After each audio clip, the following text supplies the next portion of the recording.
My name is Joaquin Aquino, and I am a rising junior in BUFSA. One of the first things drummed into me as a collegiate student and an international student was the importance of networking in college. Now, to many, this may seem like a bore or a chore, something you'd have to do for your job search and career, but not necessarily something you'd want to do in your pastime. Understandable. But to me, it was my way of finding a home away from home. FIND is the Filipino Intercollegiate Networking Dialogue, and I think the networking part of this really emphasizes what D1 and FIND are trying to do by creating a Filipino community. I think networking can bring a lot of things with it. It can help you find people of similar culture or differing cultures, and also people with similar goals and aspirations. But most importantly, it can help you find lifelong friends and people that you could treasure even post-college. I was very intimidated to run for BUFSA e-board or even join the organization in general coming in. I was never quite involved in my Filipino cultures back home in the Philippines, and I was never really in touch with my culture in general.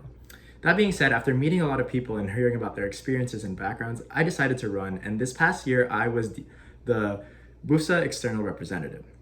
My role here was mainly to act as the main liaison between D1 and BUFSA, communicating our events through D1 and also D1's events back to BUFSA, also trying to encourage collaboration and potentially bring more people to D1 events and market D1 as a whole.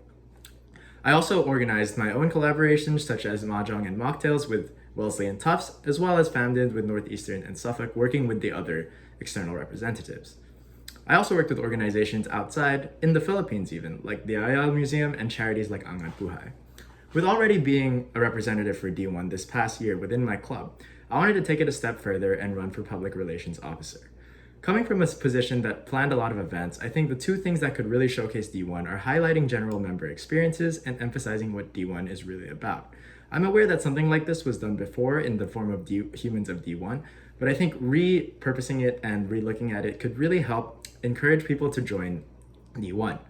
People seeing their best friends or even mutual friends talk about their experiences in D1, what D1's about, on social media such as Instagram or TikTok, could really help encourage new members who might be a little worried about joining to at least give D1 a try. I also think there would be a way to do this through a D1 website.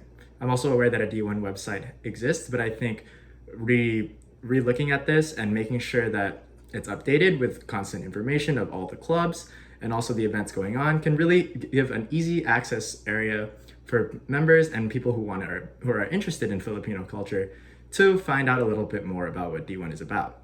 With this, bridging the gap between what the secretary does with the newsletter and what the public relationships officers do with social media, I think they could definitely work in tandem to help make sure that all the information being given out is accurate and also timely.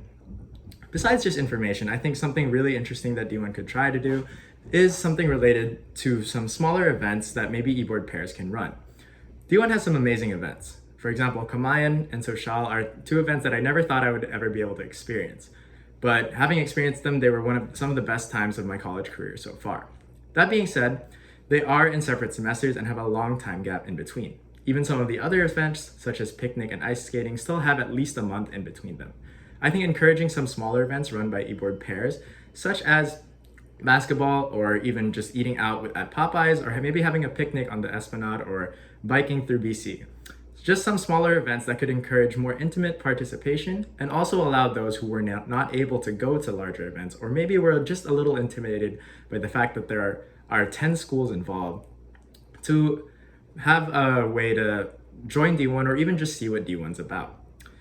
That being said, these are just some of my thoughts and what I would try to implement as the public relations officers. But there's no doubt that D1 has given me a community and, as I said earlier, a home away from home that I never thought I would have. Being a Filipino third culture kid who grew up in Hong Kong and the Philippines, but never being in touch with my culture, the last place I'd think to find it was Boston, Massachusetts. But after being able to meet people from schools that I never thought I was able to meet, and by learning more about my culture than I ever had in the past 18 years of my life, I can definitely say that the impact that D1 has had on me is everlasting.